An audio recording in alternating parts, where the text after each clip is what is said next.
Amen. Mangyabi sa itong tanan. As we start, paliw ko sa pamarog, atong sugdan natong pagsimba sa Ginoo.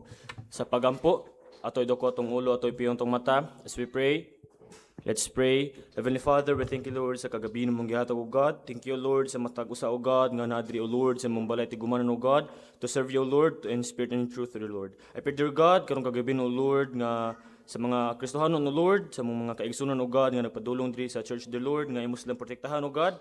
Keep them safe, O Lord, nga makaabot sila diri sa church, dear Lord. I pray, dear God, karong kagabi, O Lord, nga imong tangtangon, O Lord, ang mga babag sa mga una sa among kasing-kasing, dear Lord, kaning mga sala, O God, nga wala na pahimaya sa imong pangalan, O Lord. Impihoy kami, O God, sa imong balahang espiritu, dear Lord. Himuha kaming prepared, O God. Himuha kaming takos, dear Lord, sa imong tubangan, O God, as we listen sa imong word, O Lord. Help us, O God, karong kagabi, O Lord. Guide us, O God. Give us heavenly wisdom, dear Lord, to listen to your preaching, dear God, nga kami, O Lord, nga nami makuha, dear God, o among ma-apply sa mong pagkristohanong kinabuhi, dear Lord. Nasayad mi, O God, o may mabotogwa ka, kining tanan mong gitugya, gipasalamatan, sa ngalan ni Jesus. Amen and amen. Let's sing our first song, I Love to Tell the Story.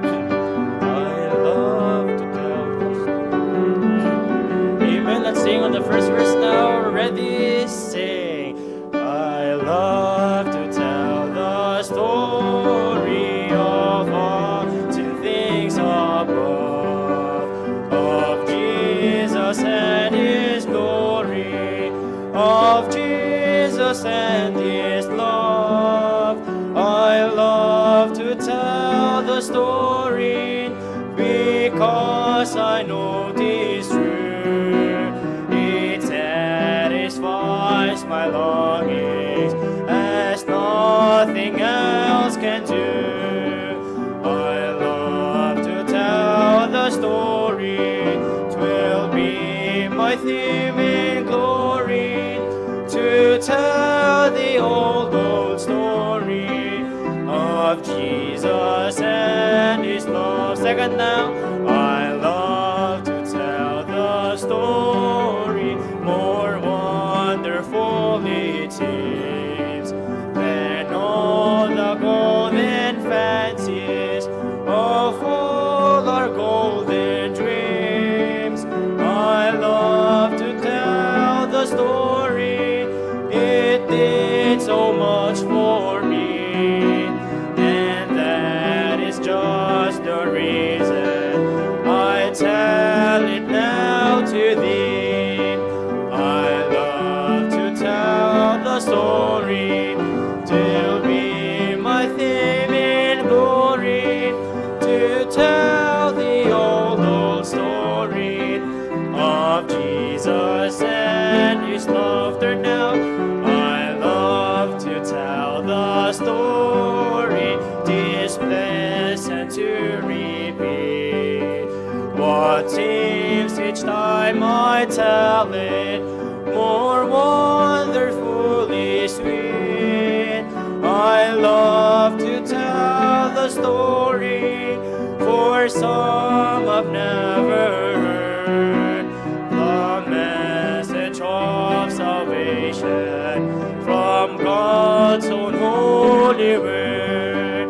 I love to tell the story, 'twill be my theme in glory, to tell the old story of Jesus and His love. Last verse, I love to tell the story, for those who know it best seem hungering and thirsting to hear it like the rest.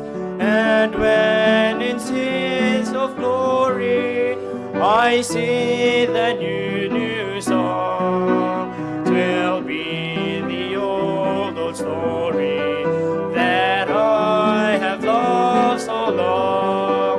I love to tell the story, 'twill be my theme in glory, to tell the old story of Jesus and His love. Amen. Our second song, Sweet By and By. Katabi sa pulong sa Ginoo. There's a land that is fairer than they. Let's sing as loud as we can. Ready, sing. There's a land that is fairer than they, and by faith we can see it afar. For the Father waits over the way to prepare us a dwelling place there. In the sweet by and by we shall meet on that beautiful shore. In the sweet by and by we shall meet on that beautiful shore. Second now, we shall sing on that beautiful shore the melodious songs of the blessed, and our spirit shall sorrow no more.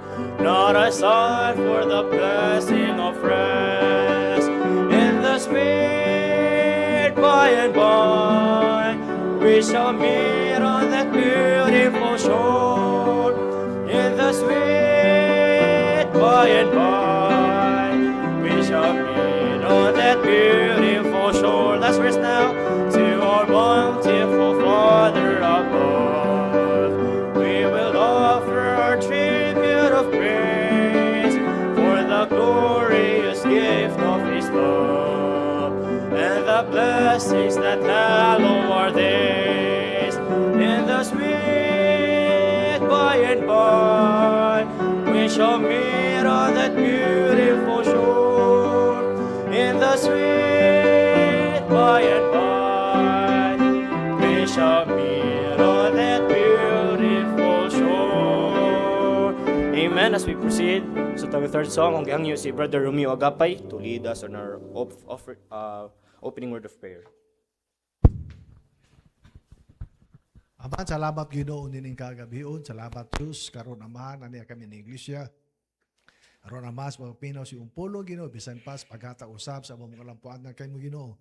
Ang pag-ampong ikaw maghatag kadaugan karon ikaw mga gamis magoli Ginoo. Andama ang among kasing-kasing pagdawa si umpulo nga amahan pasabta kami siya ng pamaagay amahan nga pinagi sa imong grasya amahan. Amo sa pining makinabuhi di kanimo bisan pa sa kaisutan ka padulong diri po di sila Ginoo. Nga walay kakuli ang manghitabo makabot sila ni iglesia aron sa sila amahan maghatag sa ilang lampuan o magkapadayon sila pagpangalagad kanimo sa espiritu sa kabuturan. Wala kami mahimo sa kaugalingon Ginoo kun dili ka pagdumala kintanan ang mugi pangayo pasalamatan sa ngalan ni Kristo Jesus nga manluwas ang kinabuhi og kalag. Amen. Amen. Remain standing as we sing our third song, Victory in Jesus. I heard an old, together now. I heard an old story, how a Savior came from glory, how He gave His life on Calvary to save a wretch like me. I heard about His groaning, of His precious blood's atoning. Then I repented of my sins and won the victory. Oh, victory in Jesus, my Savior forever. He sought me and bought me with His redeeming blood. He loved me ere I knew Him, and all my love is to Him. He plunged me to victory beneath the cleansing flood. Second now, I heard about His healing, of His cleansing power revealing, how He made the lame to walk again, and caused the blind to see. And then I cried, dear Jesus, come and heal my broken spirit. And somehow Jesus came and brought to me the victory. Oh, victory in Jesus, my Savior forever. He sought me and bought me with His redeeming blood. He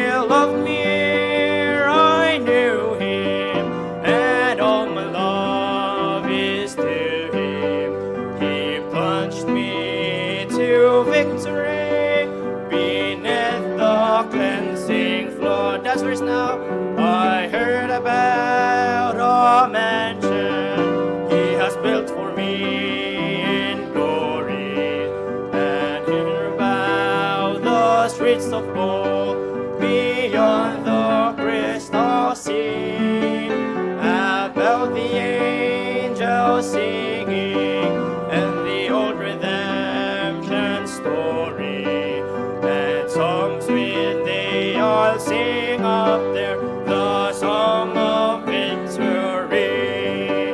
Oh, victory in Jesus, my Savior forever. He's of me and both me with His redeeming blood. He loved me ere I knew Him, and all my love is to Him. He plunged me to victory beneath the cleansing flood. Amen. Ang gangyo sa paglingkod. Ang ito ni Pastor Johnny. Amen. Salamat sa mga awit. Mayong gabi ka na itong tanan. Amen. Dalay ko ng Diyos sa gihapon sa usa ka dakong oportunidad nga makatapok ta pag-usab diha sa pagsimba sa atong Ginoo mga kaigsunan. Natay mga lampuanan ang na to i-mention sa itong mga prayers, i-appeal na to. Pray na to si Brother Anward Baring sa iyang board exam karong June, no? Pray na to nga makapasar mga igsoon, ang Ginoo maghatag kaalam niya o mahilo na ang tanan. Bisa naman ang iyang desire po, okay? And then, atong i-pray sa ikaduha ang mga jobless o job seekers na to, ang mga kaigsunan. Pray sila nga makatrabaho. Atong i-pray nga tagaan sila sa Ginoo o gitawag o kanang right job yun. Amen?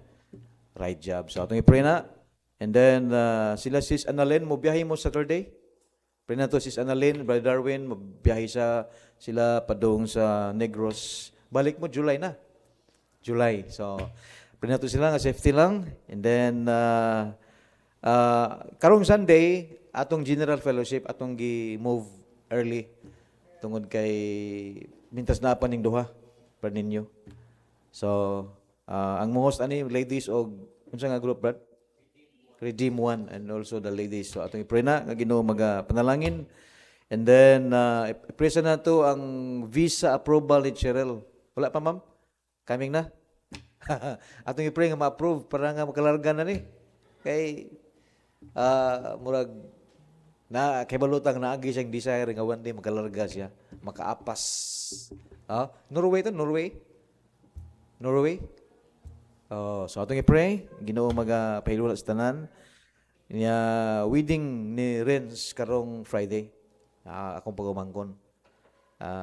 Atong i-pray nga salamat sa Ginoo nga decide gyud sila magminyo kay tulo na yung anak ko amo tuluhay kay buntis man. So atong i-pray ang wedding nila diara sa may clubhouse sa Collinwood diara. Monique, ikaw ang coordinator? Wow, amen. Gwapo na siya nga racket eh. Sige. Atong i-pray nga Ginoo magpahiluna mga kaigsunan. Pray for our country. Amen. Ato gining i-pray atong nasod kay ang puunon gyud. Salamat kanay mga Christians nga nagpray. Ana gyud, okay? Di man naton mapugnan ng ana nga situation pero but at least ang atong part as a Christian is to pray ra gyud. No? Okay? And then atong mga ministries, our mission works, mission pastors ato gi-pray mga igsoon. Si Brother Onde mag-second anniversary siya karong September. So yan ako nag-istorya na Mindoha. So atong i-pray mga missionary work na ito, mga missionary pastors and the works mga magpadayon jud. And then Pastor Ervin, atong i-pray ni. Labi na ang iyang heart's desire nga magminyo. Dayon ka?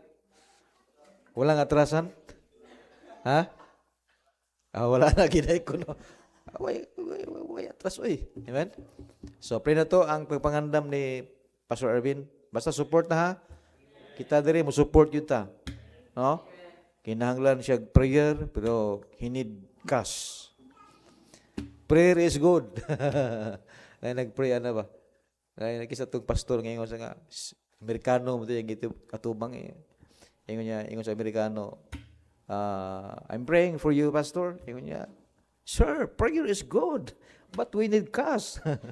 Tiyaw mo na mga egzon. So, pray na to, nga kita diri sa main church, all out support ta ni Pastor Ervin. All out support ta. Ginoo gayud kay ato maning kwan gyud. Diri magini siya Huwag gini mabuwag na to. Nagawagtang lang uban, pero nagpabili ni nato ang mga kaigsunan. So, di na to magkitang loyalty ba? No? So, sa yan kami niyoon, gusto kong matagusan na to ang mga partakers sa Panginahanglan. Amen? Dayon itong akong litson ba na? Dayon na itong litson. Sige. Kanya atong mga kaigsuonan nga mga nagsakit, atong i-pray sa Barry Bibat. Nagbiyahe naman tingali sila, kaya ingon niya, karong adlaw biyahe sila. Basig, na sila tingali ba? So atong i-pray. Ang matag usa, bisan naman sila ang mga naapa sa bakasyon, kiting bakasyon magining summer. No, ting bakasyon gini, pero kami August mo bakasyon sad. So muna maginampo ay ta, magdinasigay as brethren in the Lord. Nya ang karong June 4 fellowship sa mga ladies. Sumurag nagkadaghan to no, mag-asod mo sakyanan. Sayang wala kasi analin. Ha? Wa pa ka nakaadto sa Durano Park. Malimtan gini mo imuhang ngalan dito basta makadto ka sa kabugnaw sa tubig. Sige. Ang available lang ang naa. So ato i-pray na. Kanya naapoy mga pipila ka men nga magkakuyog. Brother Romeo, magkuyog magini. Pasunar sa kuyog ka? Ha? Tanawon? June 4. Pagka June 5, namin tambungan nga kasal. Kasal ni Brother Jason. Jason, katong bitaw ni Upay. Jason to, di ba? Katong taas. Ang membro ni Giovanni des Maribago. So, sponsor ni Mrs. Katipunan Kaslon. Ang iyang naasawa, graduates Bible College. No? Pero wag ko kaila anak, kaila tingali ka. Ay pa na ninyo? Adi ay ka? So, nakakita na gid taon si Brother Jason. Kaya si Brother Jason, murag gidadidaran na gid po to. Kaya kasi nakainom daw ni Brother Jason. Makakita tingaling mo, nakasimba na diri. Kasimba, naka-appeal sa visitation. Igagaw ni Brother Junel. Kana si Brother Junel, kaduha na musimba. Musimba diri sto, kay member mo na diri. Musimba po dito ila Giovanni. So, nag-reward mga kaigsunan kay og pasultiyon ni mong uban lapaw na sa langit pero mas may na mo lapaw sa mga kabus. Amen. Sa ato pray Brother Jason ha nga Ginoo gayon magpahiluna labi na sa mga panginahanglan. Okay, so before the message maminaw tag special number.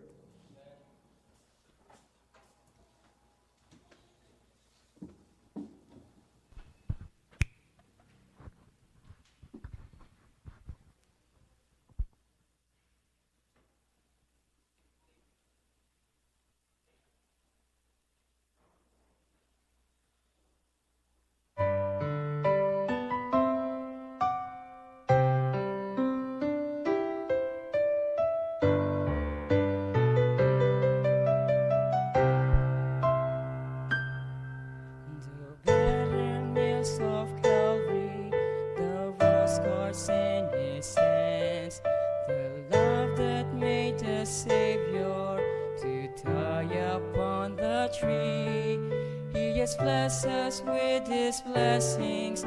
He redeemed us by His blood. What then shall give the Master when from sin He set us free? Let's give our best to God, who gave His best for us. Let us labor for the Master, who obeyed His Father's task. Let our talents, time, and effort, our strengths, our life, our riches, be offered unto Him through all the years. God's grace, our best.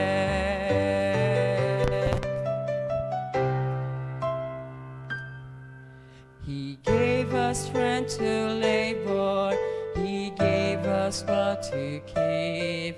He gave us life to offer. He gave us voice to speak. Amidst the heavy trials, in the midst of furious fight, whatsoever hands are doing, let us do it with our might. Let's give our best to God who gave His best for us. Let us labor for the Master who obeyed His Father's task. Let our talents, time, and effort, our strengths, our life, and riches be offered unto Him through all the years. God's grace our best. If our lives are struggling in a mighty test, we'll receive from everyone His best. Hear ye the Master's call, give me thy best. For be it great or small, that is His best. Let's give our best to God who gave His best for us.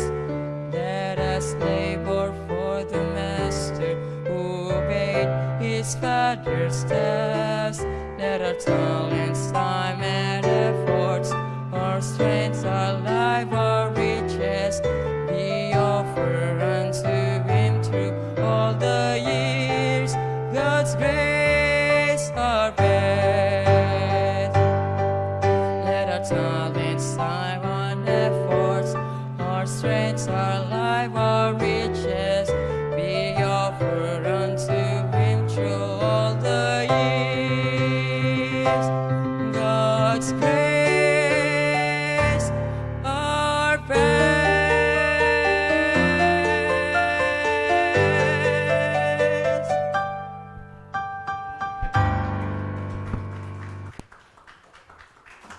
Amen. Salamat, Brother Rimon. God's grace our best. Amen. Anda mo na ito itong kasing-kasing. Maminaw ito sa mensahe. Pastor Ervin, God bless you as you preach. Manindog ta as we recite sa itong pledge. Thank you sa solo. Okay, let us recite. This is my Bible. It is God's holy word. It is a lamp unto my feet and a light unto my path. It tells me who I am and what I am become and where I am going. It renews my mind, changes my heart, and refreshes my soul. It is my daily bread. By faith, I will read it. I will love it, believe its promises, and obey its commandments, and honor its principle in my life.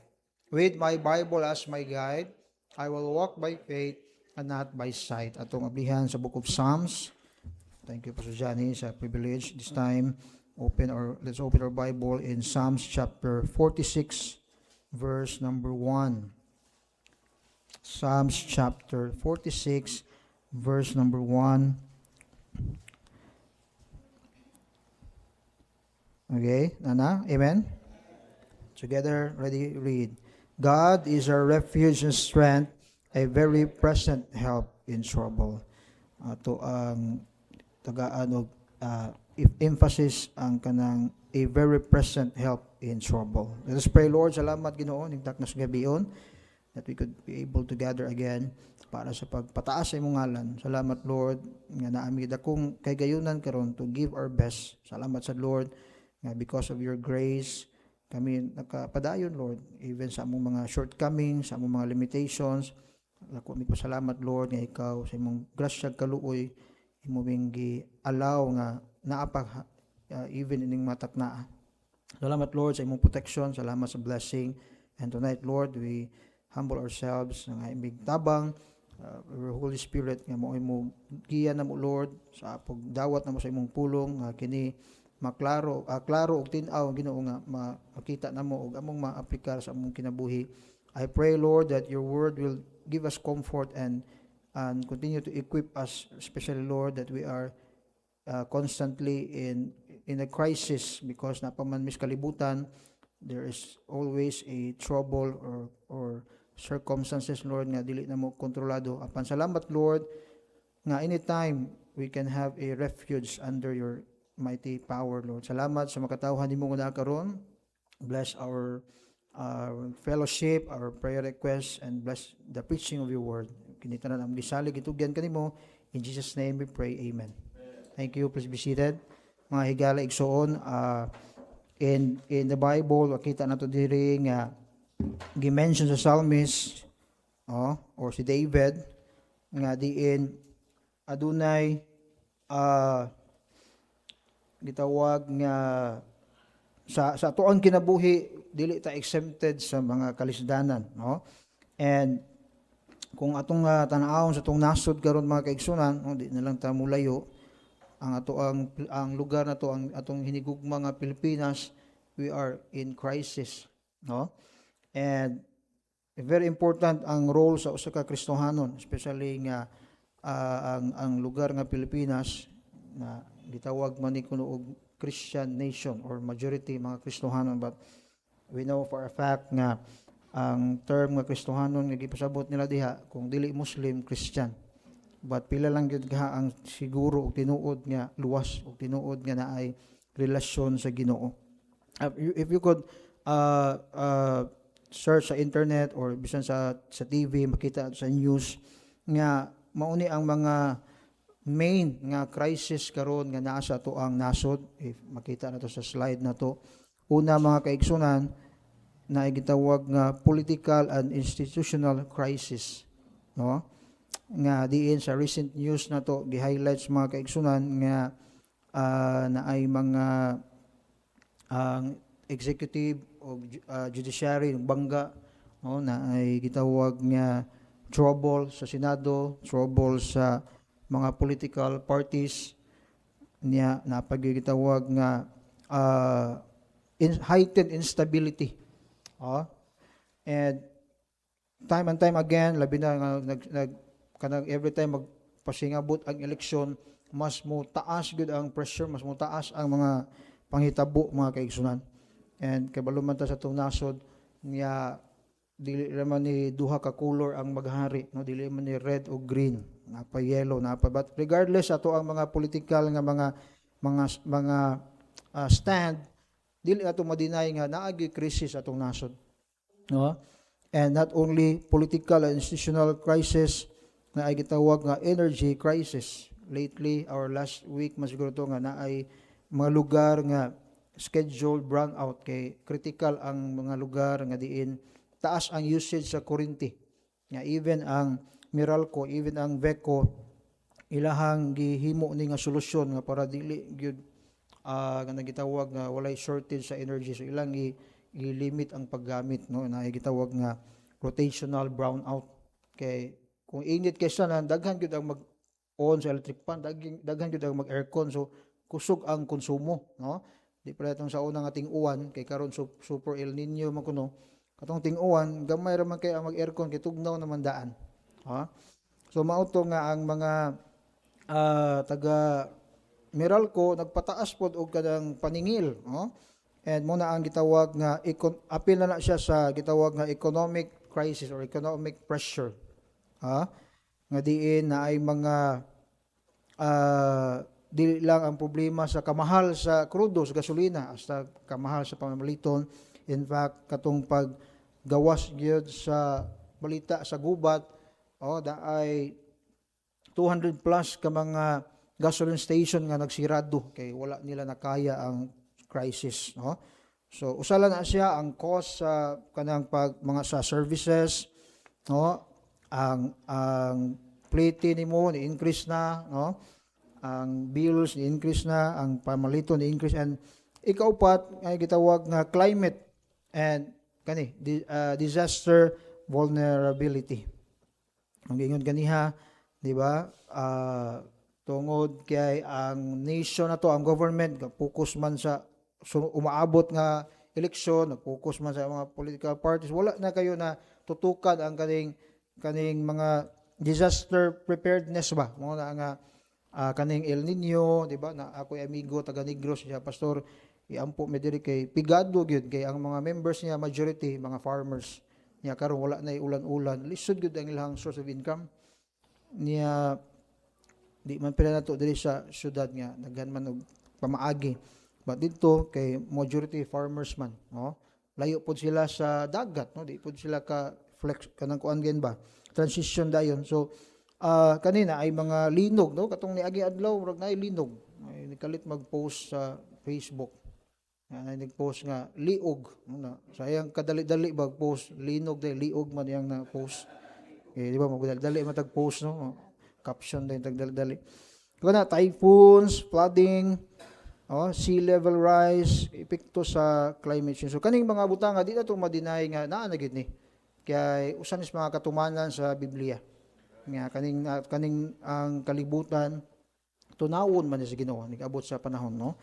So mo na di kita mawili sa kaning kalibutan na sa mas kanta kaniya in the sweet by and by, no, sa waabot no more sorrow na matubangan sa Ginoo, no. So but sa atong gibasa karon inani pod mga kaigsunan, even the psalmist na sabta niya nga naagid ang trouble sa kinabuhi. May it be gubat, may it be financial, or ginagitawag nga sa political, and ang pinaka clear gid nga kinahanglan gid sa tong nasod kaning kuan gid krisis sa espirituhanon nga bahin ba. Mas kinahanglan gid atong nasod og gospel. Mao gid nay pinaka solusyon aning tanan. Now, sa atong kinabuhi, naay challenge to be still. Ingon sa verse number 11 nga 10, be still in this context, be still and know that I am God. I will be exalted among the heathen. I will be exalted in the earth. Despite kuno sa troubles, crisis nga itong magian, nga sometimes ma-anxious ta, ma-depressed ta, ma-worry ta, kay as a human being, kung unsay makita sa itong mata, mo-apikto mas itong kasing-kasing. In the Bible also. So, una nga, mapunot sa kahadlok, and 9 times nga ito ang normal nga reaction or natural nga reaction, mo kuan gid na, ma-worry gid na, or mo rage din ta muna, daghan ang mga mag-rally karon, no, daghan ang moadto sa kadalanan, mo express ilang gibati kay napuno na pud sila. Ang uban mo dagan sa kabukiran kay mo appeal sa NPA kay makibaka sila, no. Kay para nila di na ni mahimo, di na pwede nga magsigitag anto sa magdaog-daogon tag maayo. But the Bible, God is telling us nga be still. Gi-challenge sa Ginoo nga relax lang sa, no?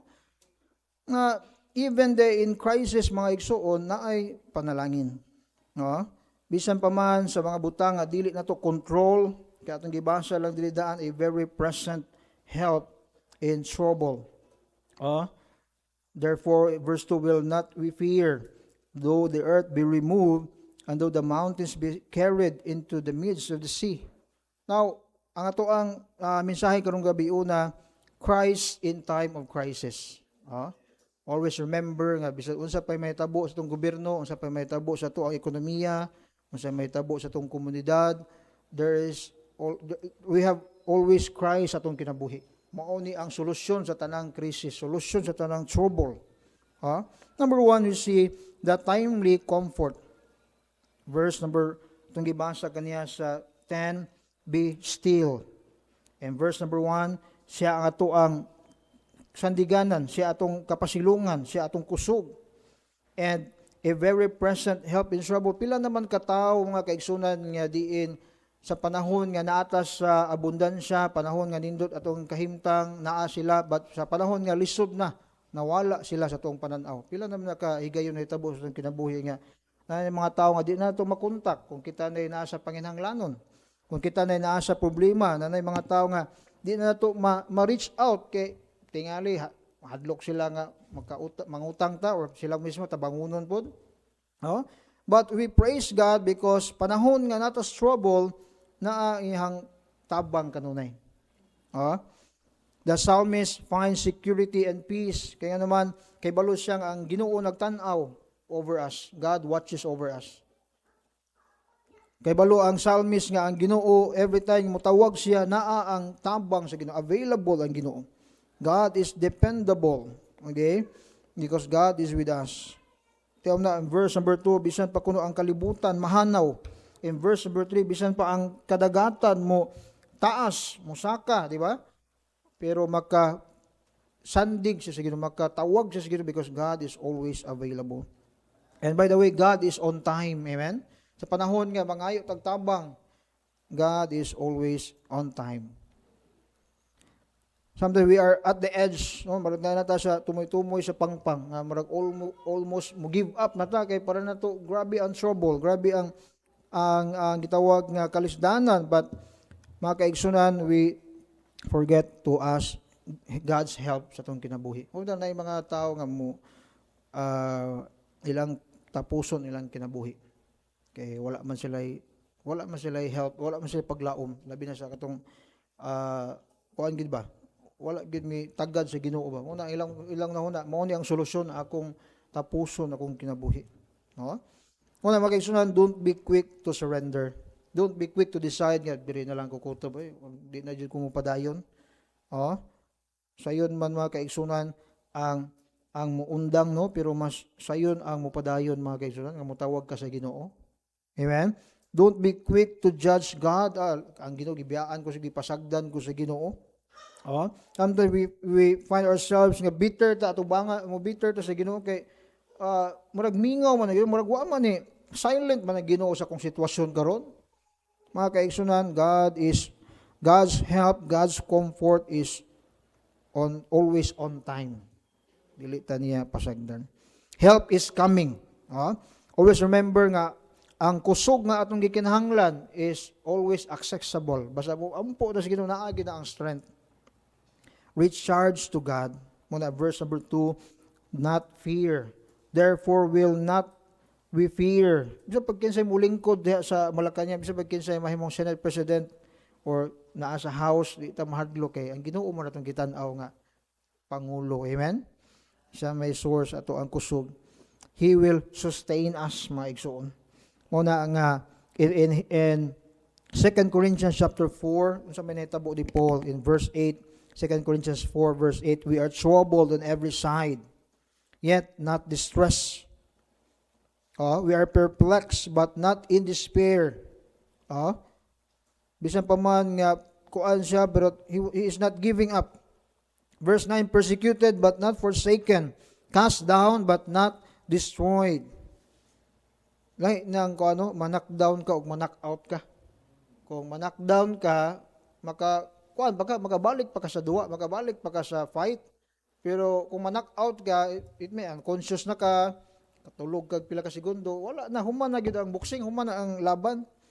So ingon si Paul, kasi Paul kapila naman din siya gibato, experienced stoned to death in Book of Acts, gibunalan, shipwreck, gilatigo, gibato, unsa pa, gigukod sa mga tulisan, gigukod sa own countrymen. But ingon siya nga sa iyahang pagbuhat ni ini mga kaigsunan, he always find courage, or he always find kanang comfort gikan sa Ginoo, kay man nasayod siya nga kining tanan lumalabay lamang. Amen? Di man pirmi nga mag-antos ta. Na may time nga mahuman na ning pag-antos, mo ani na pud ta. Makadawat na pud og panalangin. Una nga di bali nga manak-down ta, balag magkamang ta basta padayon ta mo balik sa Ginoo. Kay kanang knockout wa na magid na consciousness. The Bible says, for we verse 10, always bearing about in the body the dying of the Lord Jesus, that the life also of Jesus might be made manifest in our body. For we which live are always delivered unto death for Jesus' sake, that the life also of Jesus might be made manifest in our mortal flesh. So then death worketh in us, but life in you. Kabantay mo nga, si Paul, instead nga mo palayo siya sa Ginoo, okay, every time na siya sa Ginoo na may persecution, ato makita si Paul nga the more na siya na-engage sa soul winning, church planting, evangelization, kaya naman, every time nga i-persecute siya o lutuson siya, makita si Kristo sa iyang kinabuhi. And that is the mindset unda nga atong anon ba nga, ikaw gid ang makita, Lord, sa akong kinabuhi. Nga di siya ganahan nga siya mo'y mapataas. Mo to ingon diri nga every time maka-experience siya og kasakit, ang makita sa tao si Kristo. Ano napadayon ni Paul, tungod gini sa iyang giwali. Tungod gini sa si Kristo nga iyang gibalik-balik ug kuan nga iyang Lord and say mo ana mga tao makita sa tao ang iyang testimony mga igsoon. And Oni ang reality nga even if we are faithful and we are serving God, moabot gyud ni siya dili ta exempted ani mga kaigsunan. But nindot kaayo nga nangalagad ta sa Ginoo nag-faithful ta nga naabot ni sa tong kinabuhi kaysa wa ta nangalagad, wa pa ta mag-faithful nga gi-troubled pa kita, crisis pa gyud. Mas alakansi pa gyud ta mga kaigsunan. Una nindot kay pamalandungon nga sa imong pag-faithful sa Ginoo, naabot ning mga crisis kay balo ka sa umaabot panalangin ang mosunod. Nabalo ka nga kining tanan gi-allow sa Ginoo. We are knocked down but able to keep going.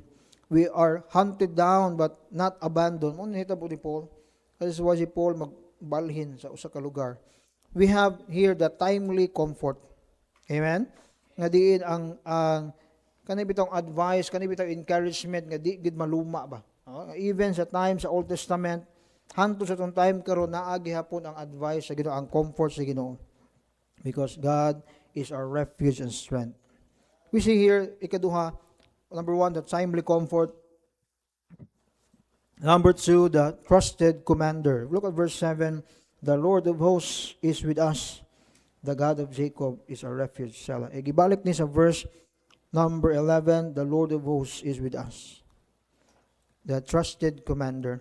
The Lord of hosts means Yahweh Sabaoth. It means omnipotent. Or the Lord of armies, or the Lord Almighty. Okay? It signifies God as the sovereign commander over all spiritual and earthly forces, emphasizing His supreme power, authority, and role as the defender of His people. Kanong balik-balik may Lord of hosts, may connection. Why? Because as Christians, we are sundalo ni Kristo. Amen? Di ilang mga servant sundalo po ta ni Kristo. And then, sa tuwang pagkasundalo, naatay commander, naatay amo. Amen? Hindi lang kay basta-basta commander, trusted commander. Kaya bulota diri sa law enforcement na mga times nga ang director diha, ang general diha, di kasaligan. Ay mga times nga mapuno siya sa kanang gitawag nga issue. Nga puno sa mga mo na makita dito sa balita karon nga sa kaninga side, kaninga side ilang gi-accuse ko na. So inana gyud ang realidad sa tao. Nay times yung ang tao kuan gyud di masaligan, ay limitasyon, ang tao mapakyas, but we have a powerful commander. Una sa verse 2 nagibasa ganiha, anytime he can destroy the world. And that's the reason why nga bisan pa man naatay sa crisis nato sa trouble, di ta mo atras kay ato ang Dios nga gialagaran gamhanan mga kaigsunan. Always kuan kita victors ingon pa sa we are more than conquerors. Di ba? Naikanta onward Christian soldiers. Sa tong pagmarch sa mga kaigsunan way laing tingog atong paminawon ang mando sa tong Ginoo. Okay. Anak naman ta sa Ginoo.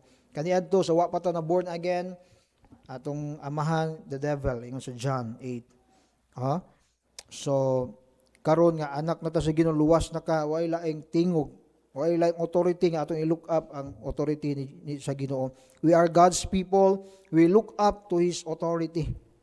In verse number 1, gi-mention diha a very present help in trouble. That also means ang pagka-omnipresent sa Ginoo. Everywhere, naa siya mga kaigsunan.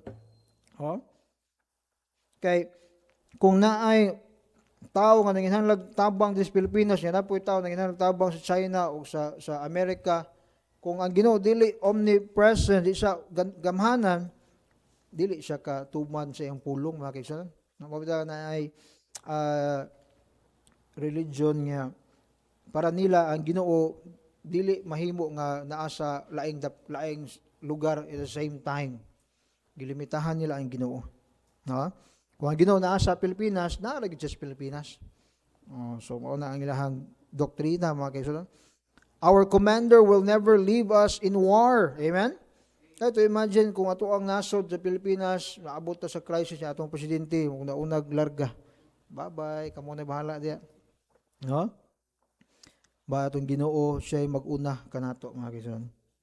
In 2 Samuel chapter 11 verse 1 and 2, ganun ta sa life ni David, sa panahon nga si David, king na siya, daghan ng mga victories nga na dawat na abot sa iyang pagdumala.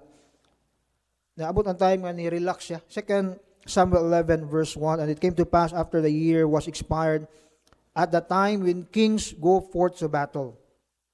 So, mo na gini ang kustumbre nga basta na gubat ang hari di gyud ang pabilin mo atake gina mo kuha gina kabayo mo kuha gina espada mo gina lead by example ba ingon pa nila that David sent Joab and his servants with him and all Israel that they destroyed the children of Ammon and besieged Rabbah.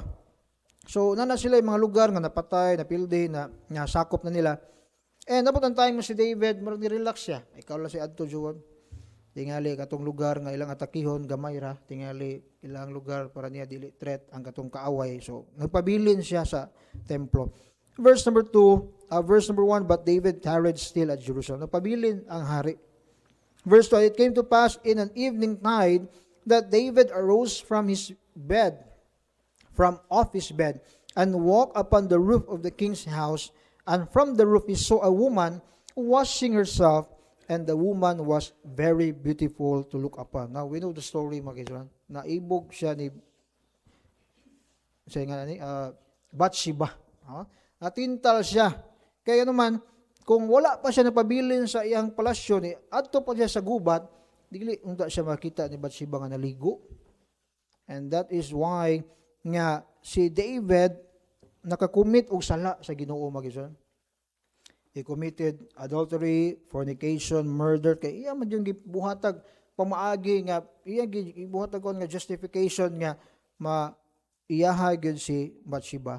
Maasawa gyud niya mo to nga ang bana ni Bathsheba iyang gibutang dito sa heat of the battle, no? Iyang gisugo iyang general ipadala na iyang bana dito atubangan sa gubat. Natural matay jud ka kay biha gyud ang mga kuan gyud. Nag-attack sa kaaway. Tingali, mapatay ni mo usa ka row, naman po yung musunod laing row. So, kuan yun. Hantod niya, si David, nakasala gid siya. And muna ang kalahian sa Ginoo ug sa tao. Amen? Kaya ang tao, na yung mga higayon nga, maluya ang tao. Kita, maluya ta. Amen? Ay mga tayo, mo-relax ta. But our trusted commander will always be with us. Amen? Victory is at hand when we are under His command. Now, ang gusto ni Satanas nga maminaw ta sa iyang mando, ang gusto sa atong unod nga maminaw sa atong unod nga dili mo padayon, dili mo asdang, dili mo forward. But we cannot trust Satan's words. Mabita na in Matthew chapter 4 verses 1 to 4 sa panahon nga si Kristo paghuman og fasting ni Jesus Christ, naa dayon si Satan. Nagplano na, di ba? Nagpakita na sa iyang tango. And when, verse 3, and when the tempter came to him, he said, if thou be the Son of God, command that these stones be made bread. Okay? Kuya kay ang si Satan, kung di ta magbantay, maayo gid siya mutuis ba sa pulong. Iyang i-question ang word of God. That's why in Genesis chapter 3, mausad, hath God said, ingon ang serpent sa babae. Always remember mga kaigsunan that this is not a playground. Amen? We are in the battleground. Una, as a soldier, we are always vigilant, magbantay gid na, maginampingon gid mga kaigsunan, at labaw sa tanan, ang sa tong pagpangalagad, na ay nagmando na to, nga angay na to paminawon, the Lord of hosts, our trusted commander. And ingon sa Bible, mga kaigsunan, we are carrying His banner. Nagdala ta sa pangalan sa Ginoo. Okay? Una ang be confident. Okay, man tay laing gidala nga ngalan sa Ginoo. Una, di kita mo atras sa gubat, di ta mo atras sa crisis. Di ta mo atras sa mga pagsulay. Let us go forward. point number 3 and last. Number 1, the timely comfort. Number 2, the trusted commander. O sa kanta, marcha, marcha. Di ba? Kaya ang mando sa Ginoo to, go forward. O, asdang kita. And wakaasdang ta kay naatay commander. Number 3 and last, the testament of courage. Look at verse number same, 7 and 11. No? Yung kung ano, the God of Jacob is a refuge. Anong dimension man sa psalmist si Jacob. So, kung itong tanawon sa verse sa Genesis chapter 32, the reason why nga gi-appeal sa psalmist si Jacob diri sa Psalm 46, the God of Jacob, verse 7, verse 11, the God of Jacob is a refuge. Kaya naman, unsa man ang testimony ni Jacob, unsa man iyang gibuhat day. Now, in verse 30, chapter 32, verse 24, and Jacob was left alone, and there wrestled a man with him until the breaking of the day. 25, and when he saw that he prevailed not against him, he touched the hollow of his thigh, and the hollow of Jacob's thigh was out of joint as he wrestled with him. Na ay mysterious man nga napakita niya dito sa river, Jabbok River. And kung ito mo makita nga kuan gyud pabor gyud ni Jacob ang wrestling, ang pakusganay, no? Moto nga ingon sa Bible, gihikap ang iyang thigh. So na dislocate, na out of joint. And verse 26, and he said, let me go, for the day breaketh. And he said, I will not let thee go, except thou bless me. Try to imagine ang kaisog ni Jacob, mga kaisan. Although gito sa hint gid nga kaning tawhana kalit naman ito nga na gini something supernatural, pero gipugnan gid niya wa siya mahadlok, mga kaisan. Pero ang context gid ani kay si Jacob nahadlok man ni siya ni Esau, kay nung the story nga iyang giilad iyang amahan, no? So ang double portion na hatag sa iya, kay napakaron ingnon siya nga Esau. Now pagkabalita niya nga duola si Esau sa iyang dapit, sa iyang nahimutangan, nakuyawan siya mo to, nagpadala siya mga animals, nara na sa chapter 32, makita ninyo na. Pero wala gipon siya confidence ba nga mabawsan jud kong Esau ani, kay ako bisan giilog biya na ako ang portion niya. Tumonto nga nangay sa kuan, nagpray siya sa Ginoo, Lord tabangi ko Lord, ni saad biya ka Lord nga mao ni mong buhaton sa ako ang among kaliwatan, ni saad biya ka sa akong amahan si Abraham. Na sa I think verse 9 sa chapter 32. But ari na ta, naabot na ta diri nga part nga diin tungod kay nagpray man si Jacob ani, naagid si courage ba nga, sige lang, although nahadlok siya sa igsuon, sa mga fear, uncertainties nga basig patyon siya sa igsuon, pero sa diyang kaning tawhan na nagpakita niya, iya dyan gipugngan hantod nga di siya panalanginan. Ingon ko, let me go. I will not let thee go except thou bless me. And he said unto him, ingon ang mysterious man, what is thy name? And he said, Jacob. And he said, thy name shall be called no more Jacob, but Israel. For as a prince hast thou power with God and with man, and has prevailed. Now, kung kabantay mo sa pattern, basta na ay tao nga mausab iyang pangalan, it means blessing na siya. Abraham, Sarai, Sarah. Jacob, Israel. Kaya the word Jacob means deceiver. Nangingilad man siya sa iyang amahan sa igsuon. Sa diyang iyang ngalan, ilisan nag-Israel, it means one who struggles with God. Kaya yung katoding mysterious man nga iyang gi-wrestling, iyang gipugnan, ang Ginoo to, mga igsoon. In verse number 29, and Jacob asked him and said, tell me, I pray thee thy name. And he said, wherefore is it that thou dost ask after my name? And he blessed him there. 30. And Jacob called the name of the place Peniel, for I have seen God face to face, and my life is preserved. Amen? Na ay crisis nga, giatubang si Jacob, patyon siya sa igsuon, niya, dagan beto siya na asawa po, niya mo travel po siya sa strange land. Pero iyahang gihinumduman nga, Lord, isaad man day ka sa kong amahan, isaad man day ka nga among pamilya, mahimong sama kadaghan sa balas. mao to'y nahimong motivation niya, mao to'y nahimong rason nga naa say kaisog sa iyang kasing-kasing nga pag-abot aning mysterious man, wa gyud niya gibuhian anto di siya panalanginan. Amen.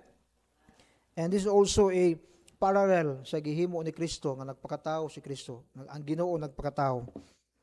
Kay kung dili pa ni kung kani Ginoo pa ni di gid kalupig si Juan, Jacob. But very interesting thought nga diin gi-allow sa Ginoo nga ma-overpower siya ni Jacob na ay purpose, no? So mo ni mga kaigsunan, God delivered them. Kung yung makita ang story ana, dako siya, kapamilya siya na ay 12 tribes, si Joseph, di ba?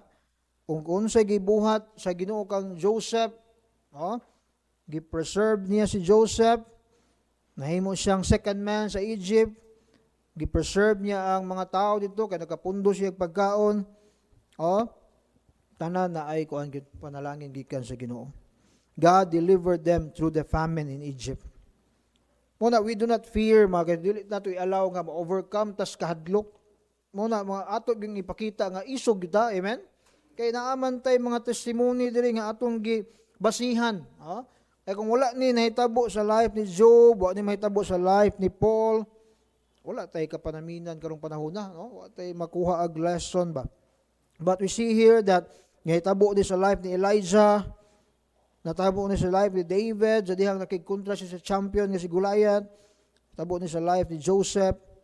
Mga kaigsunan, sa atong paglakaw diri sa kalibutan, sa atong pagpangalagad nga napatas kalibutan, naagid ang crisis. But always remember na ay mga great men of God nga pagkakuha tag lesson sa ilaha. That is why, kung itong basahon ang Psalm 46, gibalik po diya sa psalmist, the God of Jacob. O unsa man ang gihimo sa Ginoo sa time ni Jacob, sa life ni Jacob, pwede po na, kaya po na nga himo sa Ginoo sa atong time karon. Sa imong kinabuhi, sa atong nasod. That is why, point number 3, the testament of courage. Always remember nga kung magpadala tas kahadlok, maparalyze ta. Mahadlok ta sa itong commitment, di nakakahatag sa imong commitments. Mahadlok ka sa responsibility, di nakaka-function, hadlok naman ka. But imong pasigahon ang courage sa imong kasing-kasing. That's why, itong balikan diri mga kaigsunan, Christ in our crisis. Pwede po na nga challenge during crisis. Kaya naman, basta na challenge na ay blessing. Amen? Pwede po na Christian under crisis. Kumusta atong pagka-Christian? Kung ipito na ta sa crisis, makita pa ba atong kahayag? Makita pa ba ato ang pag-pray sa Ginoo? Arita mo end sa 2 Timothy chapter 4, verse 16 and 18. Okay? 2 Timothy chapter 4, 16 and 18. Ganihan, nagamit ang Old Testament, arita sa New Testament. In verse number 16, the Bible says, "At my first answer, no man stood with me, but all men forsook me. I pray God that it may not be laid to the church." Naitabo po ni Paul nga nasa sa panahon sa kamingaw, panahon sa kakuyaw, pero walay tao nga nagbarug pag nagpabilin sa iya. But praise God nga naay Ginoo na makaampo ta, makasangpit ta. Notwithstanding, the Lord stood with me and strengthened me. This is a man nga nakasuway na nga napriso siya. Katong pagkapriso niya in book of Philippians, ang iyang room, Bartolina rin nga, di siya makabarog. Ingon sa mga scholars, gamay ra kay nga room, way bintana, way suga, nga diin ang headspace, igo ra gid siya, kumubarog siya, mapakong siya. Dapat gid siya, magbako. Pero, pagawa siya sa Ginoo. Ingon siya, "Strengthen me at that by me the preaching might be fully known, and that all the Gentiles might hear. And I was delivered out of the mouth of the lion. The Lord shall deliver me from every evil work." Okay? Kaya na ay mga times ang crisis ng kinabuhi, gipadala ni Satanas. Totoo na, amen? Ay mga litag ba, gipadala si Satan, kay kabalo siya, diha ta weak, diha ta matintal, diha ta maunod. And that is why, ingon si Paul, "The Lord shall deliver me from every evil work, and will preserve me unto His heavenly kingdom, to to whom be glory forever and ever. Amen. Sabta na ito mga kaigsunan. We have a lot of kaning kuan ba basihanan sa Biblia, mga testimony sa mga great men of God nga makakita tag kaisog.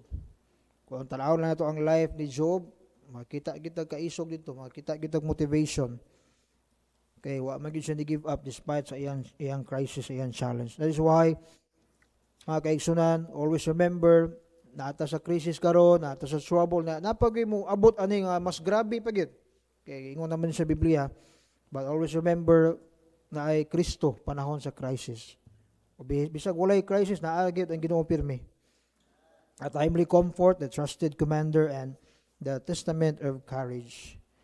Lord, salamat Ginoo sa mensahe karong gabi una. Salamat sa pagpahinumdum kanamo nga even though na ay mga hardships, na ay mga butang nga dili na mo control apan kanunay Lord nga makadepend kami kanimo. Salamat sa kusog. Salamat sa refuge, and Lord, be with us as we gather our prayer requests. Ikaw mahimaya sa mong taliwala. In Jesus' name we pray. Amen. Amen. Daghang salamat, Pastor Arvin. Salamat sa mensahe, sa pulong sa Ginoo na panalanginan ta mga igala. Dagantang makatunan, makaigsunan sa mga pagtuon sa pulong sa Ginoo. Sa itong pagpadayon, ato ta sa prayer time na to, by department lang ta. Sa gihapon, gather prayer request, and then i-commit ato sa Ginoo ang tanan. God bless.